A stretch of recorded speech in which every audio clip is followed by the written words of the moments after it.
저는 오늘 100세 시대 건강관리라는 제목으로 말씀을 드리고자 합니다. 특히 여러 가지 요소가 있겠지만 운동과 근감소증을 중심으로 말씀을 드리도록 하겠습니다.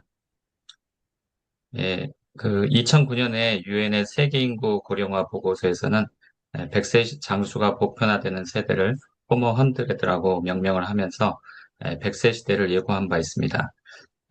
재작년에 통계청 생명표에서 보면 우리나라 기대 수명이 80세를 넘어가고 있습니다. 박유성 고려대 통계학과 교수님은 1954년생 남자의 40%가 98세 생일을 맞이할 것이라고 예견한 바 있습니다. 의학의 발전 덕분인데요. 에, 통계청 자료 다시 한번 보시면 기대 수명이 82.7세로 나와 있고 여기서 건강 수명은 65.8세, 이 차이가 유병 기간이 되겠는데요. 유병 기간이 16.9년이라고 나와 있습니다. 저희의 100세 시대의 목표는 9988-234가 되지 않겠습니까? 99세까지 팔팔하게 살다가 2, 3일 앓고 돌아가시는 건데 이 16.9년 동안 저희가 요양원에서 누워 있을 것인가 아니면 계속 활발하게 활동을 할 것이냐의 이 차이는 오늘 주제에서처럼 운동과 신체 활동을 늘리는 것이라고 할 수 있겠습니다. 이 16.9년의 유병 기간을 주로 일으키는 우리나라의 사망 원인을 살펴보면 1위가 압도적으로 암이고요.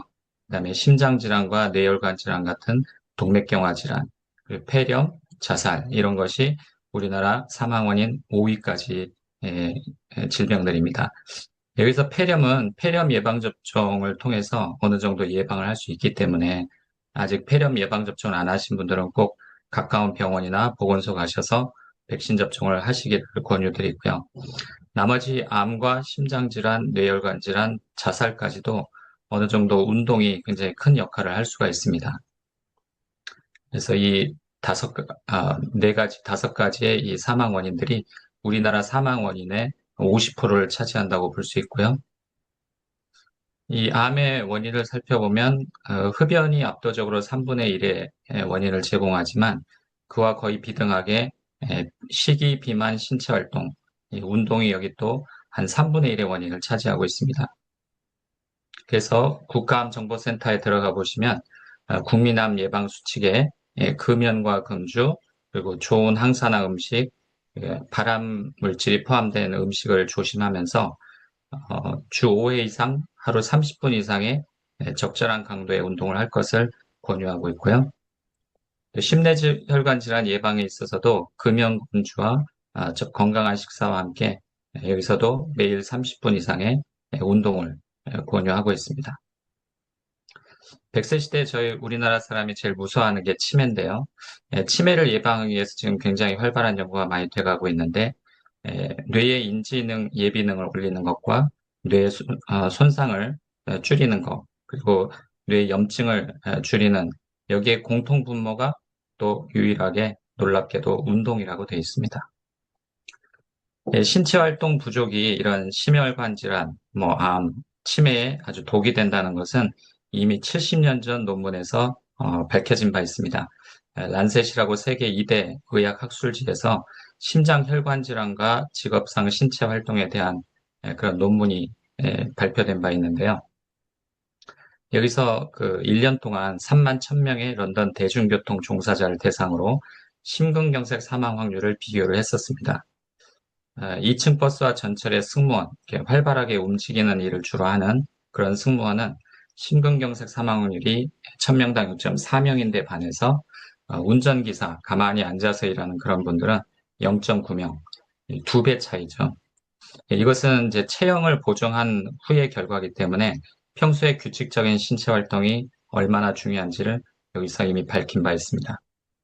그럼 이것을 개선시키려면 어떻게 해야 되겠느냐? 당연히 많이 움직여야 되겠죠. 그래서 노르웨이의 울프 이켈룬드 박사가 16개 논문을 메타 분석한 것을 보면 약 100만 명의 굉장히 많은 인구를 대상으로 10년 추적한 결과인데요. 신체 활동이 가장 많은 그룹, 한 4시간 이하로 앉아 있으면서 하루에 60분 이상의 중강도 운동을 하는 그룹과 신체 활동량이 낮은 그룹, 즉 하루에 8시간 이상 앉아 있으면서 5분 이하로 중강도 운동을 하는 그룹에 이 사망률이 무려 59%나 차이가 난다는 것을 이 논문에서도 밝히고 있습니다. 그런데 놀랍게도 이 신체 활동량이 가장 낮은 그룹을 개선을 하는 부분에 있어서 그 하루에 8시간 앉아 있어도 중강도 운동을 60분 이상 하게 되면 사망률 증가가 없었다는 것을 이 논문에서는 말하고 있습니다. 즉, 신체 활동 부족의 해독제는 바로 운동이라고 할 수 있겠습니다. 그럼 이런 그 운동을 어느 정도로 해야 되는지 한번 살펴보겠습니다. 미국에서는 이 신체 활동이나 운동에 대해서 관심이 많은데요. 그래서 일반 국민에 대해서 신체 활동 가이드라인을 2차례에 걸쳐서 발표한 바 있습니다. 가장 마지막으로 발표한 것이 2018년에 발표한 건데요.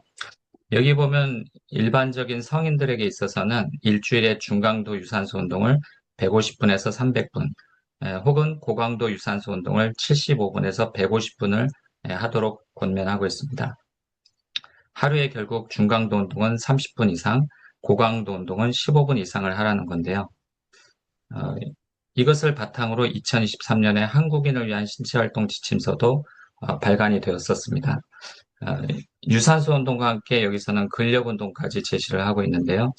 근력 운동을 일주일에 2번 이상은 해줘야 된다. 이렇게 말하고 있습니다. 오래 앉아 있는 거, 신체 활동을 많이 하지 않는 것을 좌독이라고 표현을 했는데요. 앉아 있는 것이 혈관 건강에 독이다. 그래서 이것에 대한 해독약은 중강도 운동 1시간 혹은 고강도 운동 30분이라고 요약을 해볼 수 있겠습니다. 신체 활동에 대한 몇 가지 의문을 짚어보고 넘어가겠습니다. 신체 활동도 유산소 운동에 포함이 되는가? 우리가 운동할 시간이 없는 분들, 한국인 되게 많은데요. 자주 움직이고 꼭 운동을 못 하더라도 움직이는 것이 운동 효과를 나타낼 수 있는 건데요. 보통 사람 보통 1분에 그 100보 정도 걸으시는데요. 하루 6,000보를 걸으면 60분을 걷게 되는 겁니다. 이 만보계가 기본적으로 스마트워치나 폰에 장착이 되어 있는데요. 근데 이것은 이렇게 유유자적 걸으면은 저강도의 그런 강도밖에 안 되기 때문에 경쾌하게 활발하게 걷게 되면은 그 운동 효과를 발휘한다라고 되어 있습니다. 그리고 뭐 이렇게 60분을 연속으로 걸을 수는 또 없는 노릇이기 때문에 짧게 짧게 여기저기 이렇게 다니는 그렇게 걷는 것도 유산소 운동 효과가 있을 것인가? 결론은 있다입니다. 2008년에 미국의 보건복지부에서는 그 운동 효과를 발휘하려면 한 번에 최소 10분 이상 걸어야 된다고 했었는데 2018년에 윌리엄 클라우스라고 하는 듀크대 심장내과 전문의가 미국 국민건강영양조사에서 추출한 40세 이상 미국인 성인을 대상으로 연구한 바에 따르면 10분이 안 되는 짧은 시간의 신체 활동도 효과는 다 더해진다입니다. 그래서 직장을 다니시든 일을 보러 가시든 그 걷는 것을 자주자주 이렇게 걸으시다 보면 그래서 60분 이상만 걷게 된다면은 그것도 운동 효과를 발휘할 수 있다는 겁니다. 그래서 직장인들 같으면 출퇴근 시간에 대중교통을 이용해서 걷는 것이 좋은 방법이 되겠습니다. 저도 한번 이번 주에 그 지하철에서 직장까지 한 15분 걸어서 가는데요. 스마트워치로 한번 확인을 해보니까 거의 1분당 100보 정도 걷는 것 셈이 되더라고요. 이때 심박수가 115회가 찍혔는데요. 이것은 제 나이로 고려해보면 중강도 유산소 운동에 해당이 됩니다. 운동의 효능은 뭐 너무나 잘 아시겠지만 한번 정리를 해보겠습니다. 일단 뇌 건강을 좋게 해줍니다. 그 치매, 불안, 우울 같은 정신적인 면, 그리고 뇌졸중, 이런 혈관 질환 예방할 수 있고요. 또 우리나라가 불면증 공화국인데요. 이 불면증을 개선시키는데도 운동이 굉장히 효과가 있습니다. 또 이 폐경 이후의 여성들, 또 70세 이상의 남성분들 골다공증이 와서 골절이 되기 쉬운데 이것을 예방하는 그런 효과도 있고요. 어, 나이 들면서 밸런스가 무너져서 그 중심을 못 잡다가 넘어져서 골절이 되는데 이것도 역시 효과가 있습니다. 또 이제 심장 쪽으로 넘어와서 또 여러 가지 성인병 예방에도 당연히 효과가 있고요. 암 예방에도 이렇게 8가지 암에 있어서는 운동이 예방 효과가 있다라고 밝혀졌습니다. 인지 기능, 근력, 신체 기능, 노화, 수명. 저기 인생의 생로병사를 다 운동이 개선시키고 예방할 수 있다라고 정리를 해볼 수가 있겠습니다. 한국인을 위한 신체활동 지침서가 여기 한국건강증진개발원에 들어가시면 홈페이지에 무료로 배포가 되고 있으니까 이것도 한번 다운받으셔서 살펴보시면 좋겠는데요. 여기서도 여러 가지 체력, 체중 증가 방지, 사망 위험 감소, 심혈관 질환을 비롯한 여러 가지 성인병 예방, 암 예방, 치매 위험 감소, 우울증 같은 정신과적인 질환 위험 감소, 또 불면증, 수면의 질 상승, 낙상 방지, 좋은 말은 다 써져 있죠. 그러나 실제로 우리나라에서 성인들이 유산소 운동을, 근력 운동을 실천하는 그 비율은 21%, 24% 많이 안 되죠. 그리고 유산소 신체 활동과 근력 운동을 동시에 하는 인구는 17.6%밖에 안 된다고 하고 있습니다. 노인 같은 경우에도 유산소 운동, 신체 활동 실천율이 3분의 1 정도, 그리고 근력 운동은 한 5분의 1 정도밖에 안 됩니다.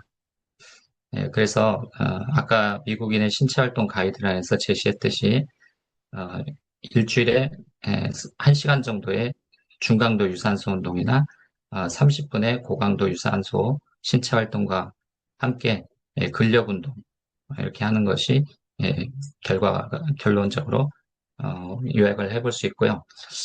이때 그 하루 동안 앉아 있는 시간을 최소화해야 합니다. 아까 좌독이라고 표현을 했는데요. 8시간 이상 앉아 있을 때마다 사망률이 2배 이상 증가한다라고 이렇게 생각을 하시고, 특히 TV 시청이나 컴퓨터, 스마트 기기를 많이 사용하면서 주로 앉아 있게 되는데, 이런 것을 시청할 때조차도 일어서서 이런 것을 본다든지, 아니면 빨래를 개면서 TV 시청을 한다든지, 손으로 악력을 주는 그런 이제 활동을 하면서 시청을 한다든지 하면 어느 정도 이 좌독을 많이 해독할 수가 있겠습니다. 그래서 저도 진료실에서 일부러 이렇게 높낮이가 조절되는 책상을 구입을 해서 진료가 마친 다음에 병원 일을 볼 때는 서서 일을 하고 있습니다. 중강도 이상의 운동, 이것을 보면 이제 그냥 유유자적 걸으면 안 된다고 말씀을 드렸는데, 보통 러닝머신에서 시속 6km 이상의 속도로 빠르게 걸으면 중강도에 해당이 되겠습니다. 집안일을 하더라도 약간 힘든 일을 하게 되면 그것도 중강도가 되고요. 낮은 경사의 등산, 또 낮은 저속의 자전거 타기, 골프 이런 것이 다 중강도 운동에 해당이 되겠습니다. 고강도는 아무래도 좀 숨차게 힘들게 하는 것인데, 무거운 물건 옮기기, 달리기, 높은 경사의 등산 이런 것들이 해당이 되고요. 근력 운동, 맨손으로 할 수 있는 팔굽혀펴기, 턱걸이, 플랭크, 스쿼트, 또 탄력 밴드나 헬스장에 가서 근력 운동 기구를 위한 운동 이런 것들이 다 근력 운동에 해당이